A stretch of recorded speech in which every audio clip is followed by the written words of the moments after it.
So first we want to weigh out about 1.5 grams of cyclohexanol. So we tear our 50 ml Erlenmeyer flask. We'll put in the cyclohexanol.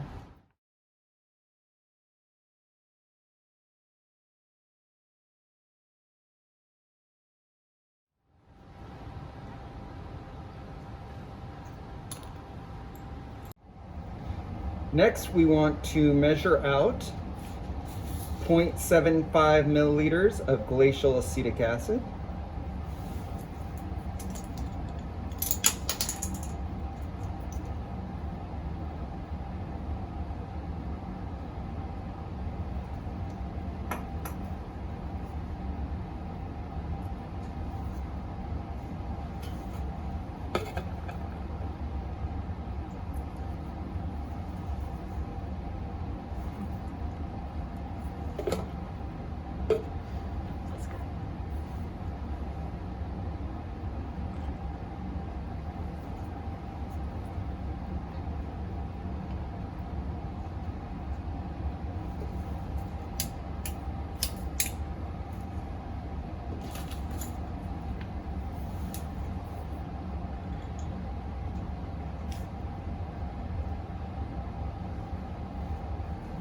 So we've added a magnetic stir bar, we've got it stirring here.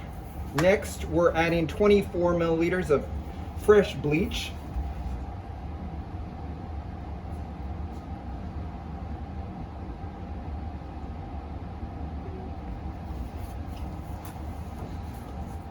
So let's remove some of this.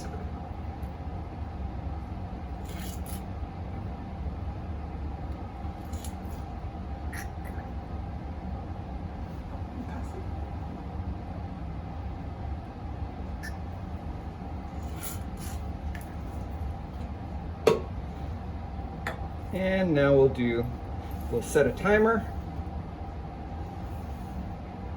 and do the addition over 5 minutes.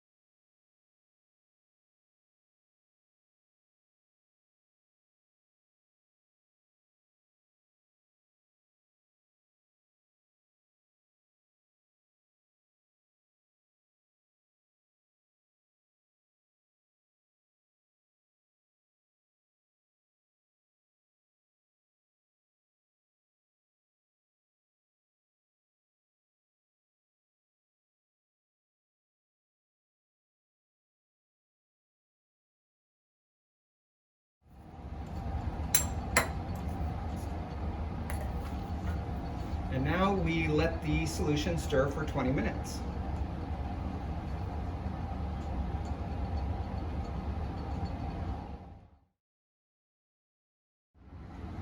"20 minutes has elapsed, and we can see a very small oily top layer and a bottom layer. So now we want to make sure we added sufficient amount of bleach for the reaction to go to completion. We want to make sure the bleach was not the limiting reactant. So we're going to put our starch iodine indicator paper, add a little bit of water to each. First, we'll test the bleach so that we know what a positive result looks like.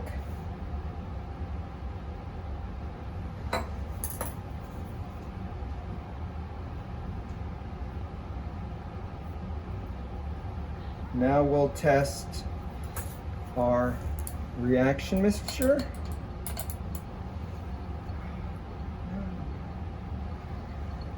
And we can see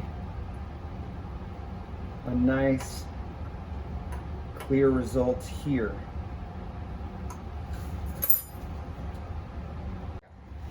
So now we're adding approximately half a milliliter, which is roughly 20 drops of bisulfite.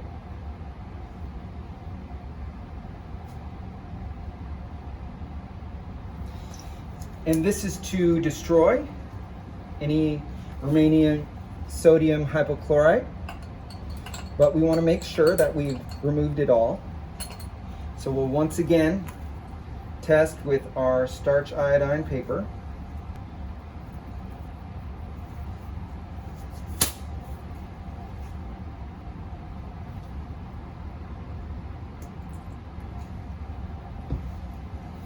And we'll take the stir rod, touch it to the paper, and we see that we have still a bit of a dark spot there. So we're going to add 20 more drops.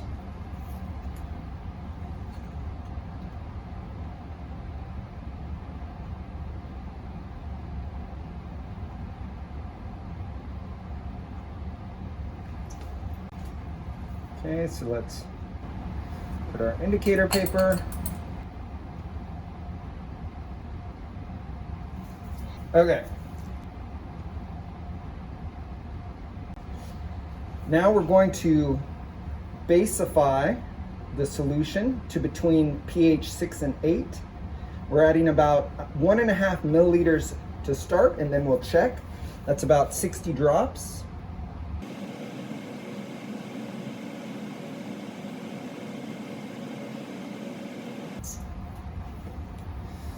Let that stir for a moment. Get our pH paper ready. And now let's test.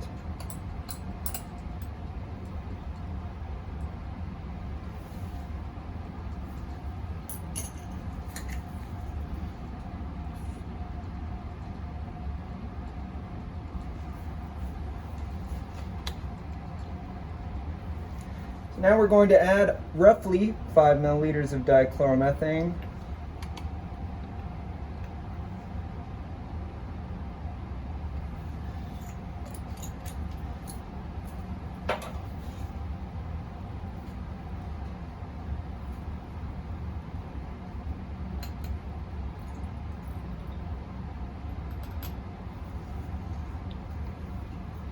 And we're going to allow that to stir for 3 or so minutes.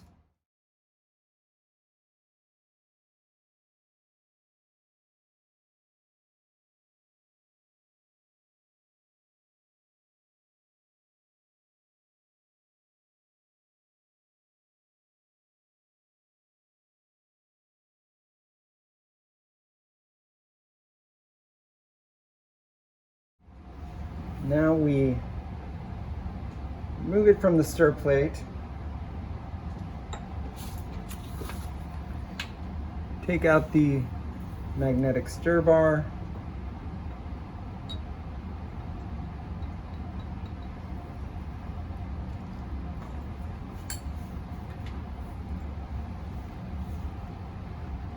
And what we want to do is give it a moment for the layers to separate. And then we're going to be transferring that dichloromethane layer to a centrifuge tube.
Now we can see there's a fair amount of water in our pipette.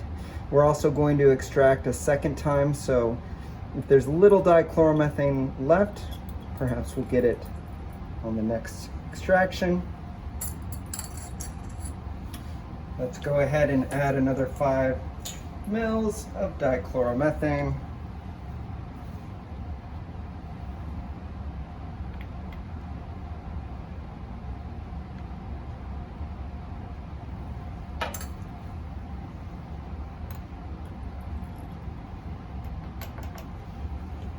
And we'll return the stirring rod and let it, or stirring bar, and let it stir one more time for about 3 minutes.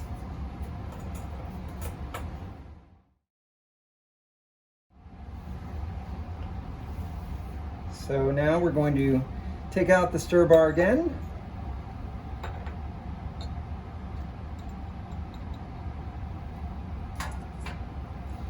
And add that second bottom layer to the centrifuge tube.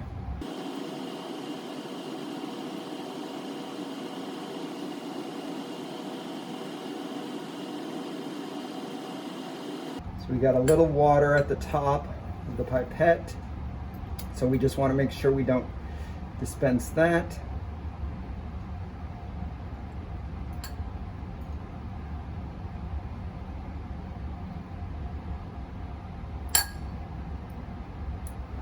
And that's probably good enough. Now we want to dry this with anhydrous magnesium sulfate as our drying agent.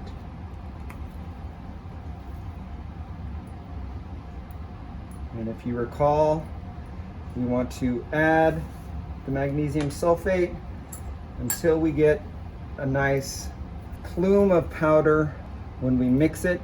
Okay, now we want to cap, give it a little mix. And we still see quite a few chunks. So let's add another scoop.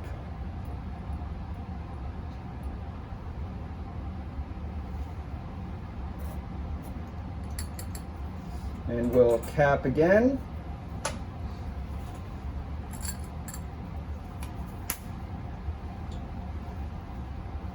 And now we could see when we invert it, we see a fair amount of a powdery substance still present.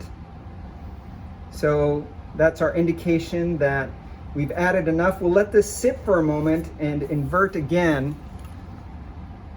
for we'll let it sit for 3 minutes and then invert again just to make sure we get that nice plume of magnesium sulfate still present that is not interacting with any water remaining.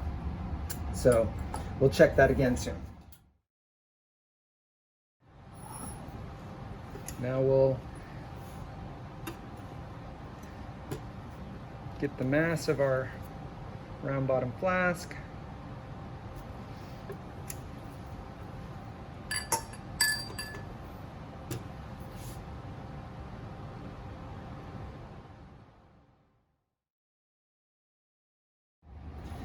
So now that it's sat for a little while, let's make sure we got a nice, still we got that powder kicking up at the bottom. Again, meaning all the water that was present in our dichloromethane has been absorbed and there's extra drying agent. What we're going to do is we're going to take advantage of this cotton plug in this pipette and use that as just a little crude filter to avoid any drying agent going into our round bottom flask before evaporation.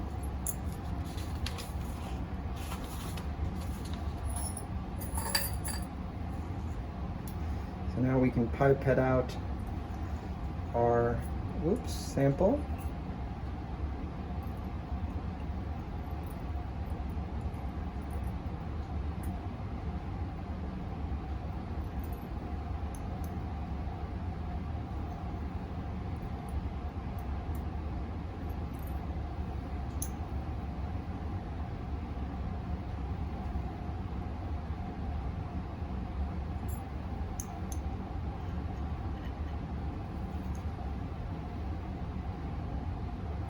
And now we'll do one final rinse of the drying agent.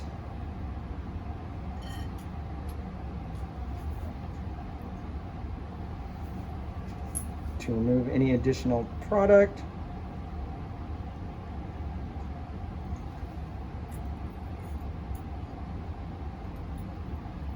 And you'll see it all captured nicely by the cotton plug. And now we're ready to evaporate our dichloromethane.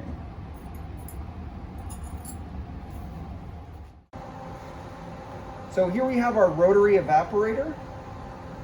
And the way it works is it lowers the pressure by means of a vacuum pump. We're going to attach our sample here.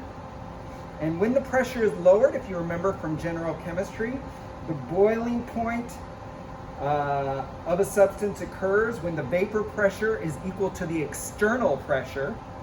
We're no longer at atmosphere, we're lowering the pressure.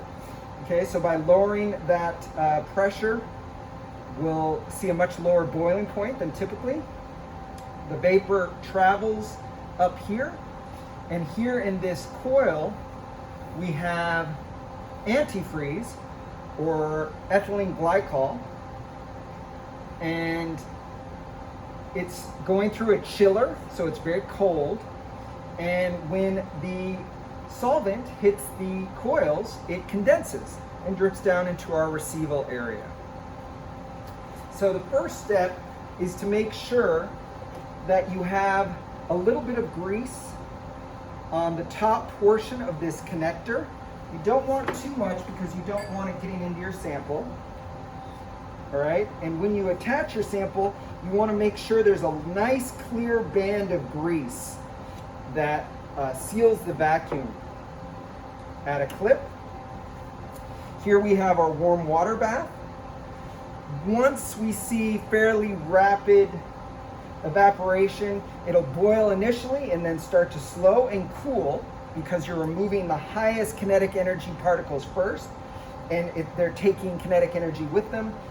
This cools down, and at that point, to finish the evaporation, we'll lower it in this water bath. We'll start a little bit of rotation here just to increase the surface area of the evaporating solvent. And we'll switch on the vacuum pump. And over here, we have our vacuum control. It's open in the down position. And we close it and keep an eye on the flask. We don't want it to boil too violently, so we want to be ready to open up our vacuum and release that vacuum in that event.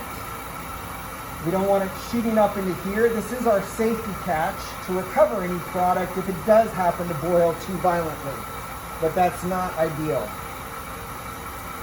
This was cleaned out prior to starting our evaporation in case that does occur. As you can see, it's starting to cool down. You're getting some condensation on the outside.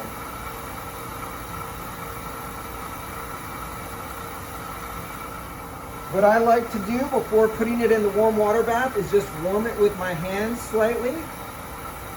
Again, just making sure it doesn't start to boil too violently when warmth is applied. It looks fine. So now I'm going to lower it in just a little bit at a time into our warm water bath.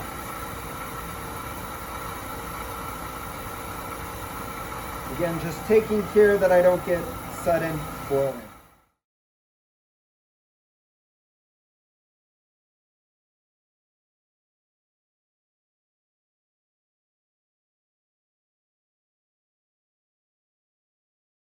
Go ahead and take a look, see where we are. We see a very small amount of liquid in the bottom, so let's put it back down. Now that might be our product, but let's go ahead and we'll pump on the sample just for another minute or two to make sure all the solvent is gone. You want to look for no volume change in your sample if it is a liquid, and then maybe pump on it for just another minute or two to be sure you've removed all that solvent.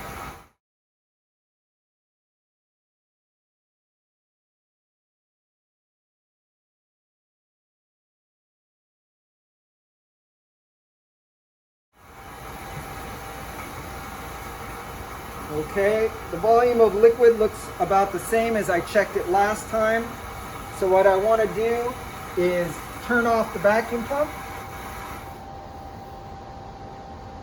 open up the sample to the external atmosphere, removing the vacuum, and then carefully removing the round bottom flask